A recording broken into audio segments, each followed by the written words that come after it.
Praise lord.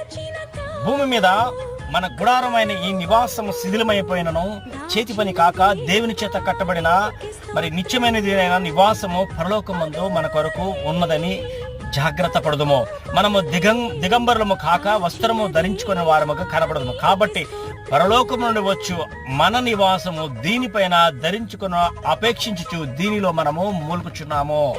గమనించారు ఎప్పుడైనా? వినండి. ఎందుకు తెలుసా? ఈ గుడారము ఇంకా కొద్ది రోజులకి మరి లైమ్ అయిపోతుంది. ఈ గుడారము కొద్ది రోజులకి నాశనం అయిపోతుంది. ఈ గుడారము తప్పకుండా లైమ్ అయిపోతుందేమో, కానీ ఆ శాశ్వతమైన గుడారం మన కొరకున్నది. అట్టి గుడారంలోకి మనం ప్రవేశించాలంటే తప్పకుండా మనము ఒకరిని ఒకరము పురుకొల్పుకుందాము. Praise the Lord. ఇప్పుడే మిమ్మల్ని మీరు సిద్ధపరచుకోము. ఈ గుడారం ఉన్నామని చింతపడవలదు. ఒక దినము ఈ గుడారము మనము విడవలసిన పరిస్థితి ఉంది. Praise the Lord. హల్లెలూయా. కొరింథీయులకు రాసిన పత్రిక 5వ అధ్యాయము